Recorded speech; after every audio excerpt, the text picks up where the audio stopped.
See how this goes right now. Um, it seems still like it's just crashing down to super low. But with San Jose's upload speeds for Restream, they were better than my other ones. So we're going to go with those for now. My name is Scott. I'm also known as We Forgot. And the little boy that you see all around my screen may or may not be me, but they are also Isaac. And but yeah, I love this game. It's by this game developer, Edmund McMillan. He is currently doing a Kickstarter for a card version over on Kickstarter, so go over, support that. I'm actually for this show that I've been developing. When the Kickstarter started figuring out ways to develop the cards a bit more into the show. And so with that, this show is about binding MIDI. So what is that? Well, so what I do is I love to loop stuff, and I do it through software. I have a looper that I use. It allows me to loop anything,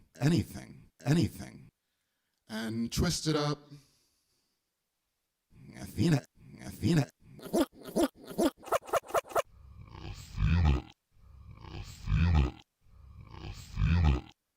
So I love looping, and I love improvising. And I love the randomness that improvisation can bring. However, I also find that I get very stuck in my patterns and in my ways. And so having ways to improvise that create some randomness are very helpful for me so that I don't start to sound all the same. My roommate, Rutger, a really awesome guy, got me some music dice for Christmas. I play music with him also, so like he's just phenomenal. But he got me some music dice, and I've recently been playing around with them a little bit more. But I decided that I could take, you know, one of those kinds of concepts and apply it to the Binding of Isaac cards. And that's how I've applied it to this game. But the actual other part of this MIDI binding, when you set up these controllers to interact with the computer, you are binding these commands to the properties. So I can bind the ability to be able to record my voice. I can bind the ability to record on multiple loops. So I could have one and one and one and one two and two and one and one and one and one and one and one and one and one and one and one and one and one and one and one and one and one and one and one and so yeah, that's MIDI binding.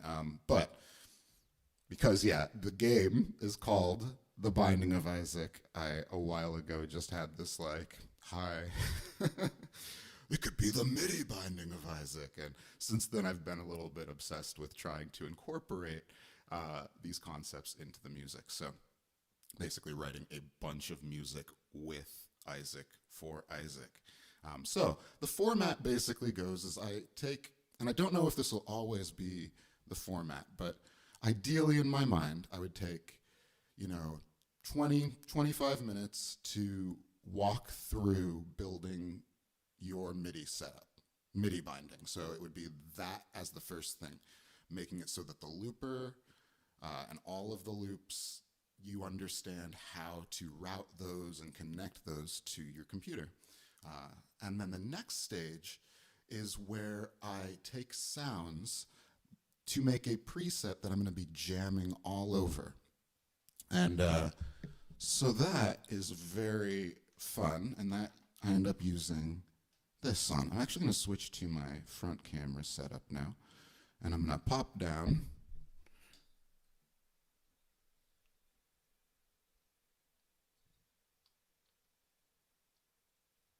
It's nice that I can get both those. That's super great. 'Cause those are the two that are probably most needed right now. Well, tight. Okay, so this is Chord Gadget. Let me make it a little bit brighter for y'all. All right. But yeah, so I use Chord Gadget and I use chord maps. Chord maps is really, really cool because it has the ability to route 2 chord sounds, a bass sound, 2 melody sounds, 2 additional sounds, an arpeggiation sound, and a strum sound, all to different numbers. That comes in really handy when doing this MIDI binding stuff because I can MIDI bind these elements to specific elements in this preset. With this preset, darn, it's going up and down. I'm just gonna have to let it just do its thing.